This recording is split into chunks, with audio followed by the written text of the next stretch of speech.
Bismillahirrahmanirrahim. Assalamualaikum warahmatullahi wabarakatuh. Perkenalkan, nama saya Acep Supriyatna dari Teknik Sipil S2 Universitas Sanggabwana.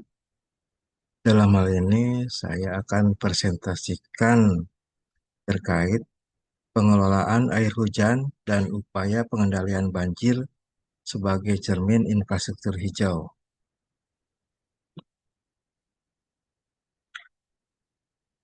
Kesempatan ini saya akan menjelaskan terkait definisi manajemen green infrastruktur, pengolahan air hujan, rain garden, bios walls, permeable pavement, penerapan kuota spon di Cina sebagai studi kasusnya. Definisi manajemen infrastruktur hijau.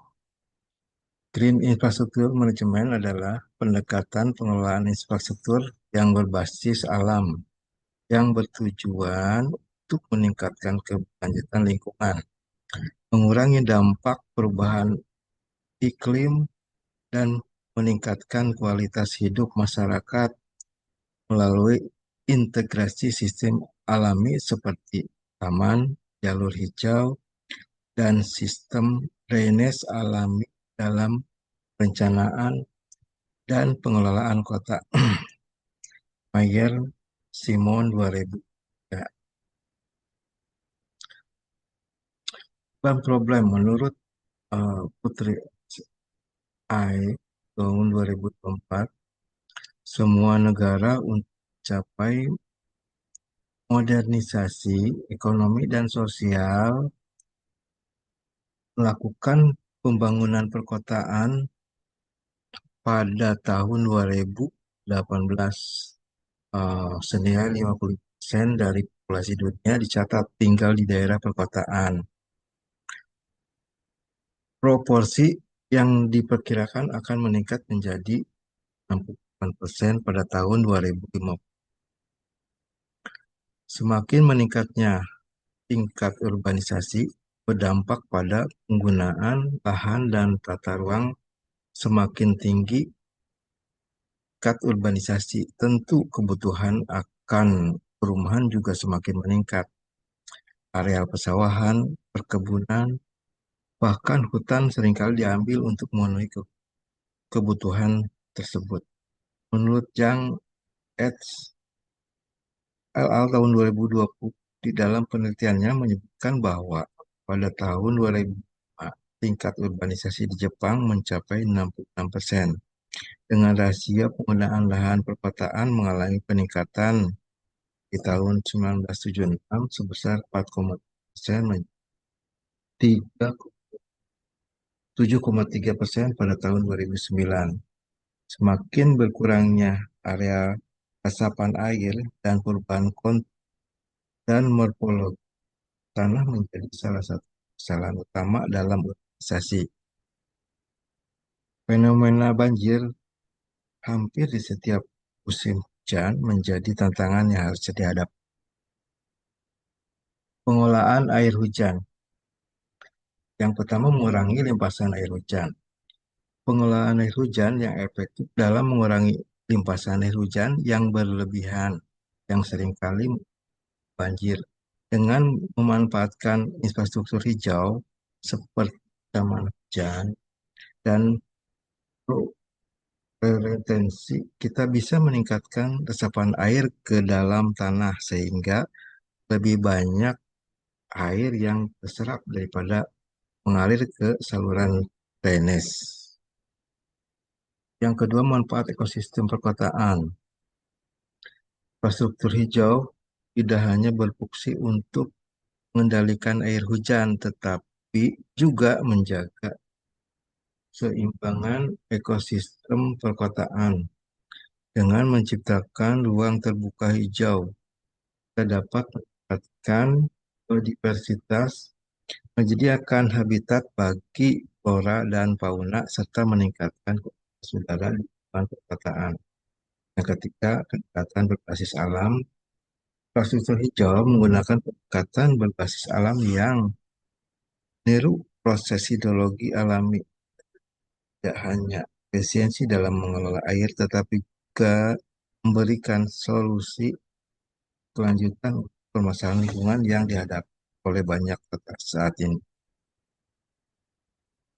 Manfaat pengelolaan air hujan, satu meningkatkan kualitas hidup. Melalui penggunaan air hujan yang baik, kualitas hidup masyarakat dapat meningkat. Ruang terbuka hijau yang diciptakan tidak hanya menyediakan tempat rekreasi, tetapi juga mengurangi risiko banjir yang dapat merusak properti dan mengancam keselamatan. Kesadaran lingkungan, inisiatif pengelolaan air hujan dapat meningkatkan kesadaran masyarakat tentang pengelolaan.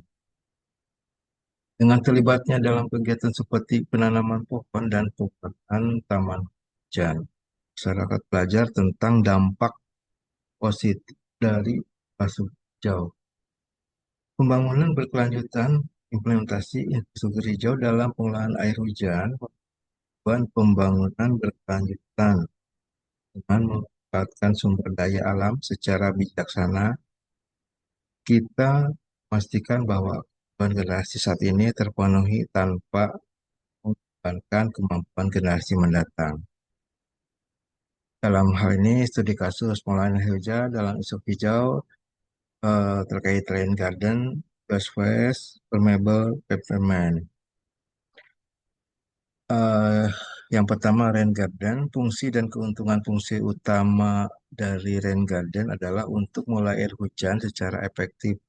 Mereka membantu menyaring polutan dari air hujan sebelum masuk ke saluran air, serta menyediakan habitat bagi berbagai spesies flora dan fauna.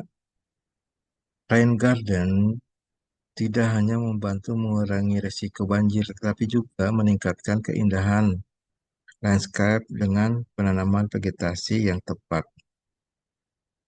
Rain garden dapat menjadi elemen penting dalam desain. Pengertian rain garden adalah area resapan berbentuk cekungan, dangkal yang dirancang untuk menangkap dan menyaring air hujan dan vegetasi. Di area ini, hujan dari permukaan keras dapat meresap ke dalam tanah, mengurangi limpasan air dan meningkatkan kualitas air. Rain garden atau dikenal dengan bioretention cell merupakan area yang ditanami vegetasi dan campuran tanah rekayasa serta dilengkapi lapisan pasir atau kerikil opsional sebagai drainase yang dirancang untuk melakukan manfaat kembali. Jang L tahun 2000. Yang kedua, Dock Wells. Wells adalah saluran vegetatif terbuka yang dirancang secara khusus untuk pasang air hujan atau run up dengan prinsip infiltrasi, filtrasi, dan retensi. Bentuknya menyerupai parit memanjang, penampang dangkal, namun beda dari parit konvensional karena dilengkapi dengan media tanah berlapis vegetasi, terhadap air, dan elemen drainase alami. Fungsi dan keuntungannya, fungsi utama bioswales adalah untuk menyaring air hujan yang mengalir dari permukaan kedap air seperti jalan, trotoar, area parkir, atau atap bangunan. Sebelum air tersebut dialirkan kembali ke sistem drainase untuk asap ke dalam tanah. Dalam proses ini, bioswale menangkap sedimen minyak, logam, berat, trin, dan zat pencemar lainnya melalui kombinasi proses kimiawis dan fisik di dalam media tanam dan akar vegetasi. Bioswales, bioswales memberikan keuntungan tambahan dalam hal air hujan, masuk erosi dan meningkatkan keanekaragaman hayat. Area sekitar sistem ini juga berkontribusi pada pengurangan efek pulau panas di daerah perkotaan. Bioswal adalah solusi hijau untuk air hujan secara berkelanjutan, memadukan fungsi drainase, penyaringan, dan estetika lingkungan membantu kota menjadi lebih tahan banjir, ramah lingkungan, dan sejuk. Yang ketiga, permeable pavement. Artian sistem perkerasan jalan, trotoar atau area yang datang asap langsung melalui koridor atau celah di antara materi. Material yang digunakan biasanya aspal berbeda atau batu kecil yang mengurangi air permukaan dan mengurangi risiko genangan atau banjir, serta meningkatkan tanah secara alami. Tahun fungsi dan keuntungannya, fungsi utama permeable pavement diantaranya. Yang pertama, mengurangi limpasan air hujan. Yang kedua, mencegah genangan dan banjir. Yang ketiga, membantu resapan air tanah. Yang keempat, penyaringan air dan meningkatkan kualitas air. Yang kelima, pengendalian erosi. Keuntungan sama berpedoman yang pertama ramah lingkungan, yang kedua mengurangi beban drainase kota, yang ketiga meningkatkan ketersediaan air tanah, yang keempat mendukung estetika dan fungsi ruang terbuka hijau. Yang studi kasus pas di kasus kita itu tentang penerapan kota spon di Cina. Program ini diluncurkan di Cina pada tahun 2013 untuk mengatasi banjir perkotaan yang dan memanfaatkan air hujan melalui penyimpanan dan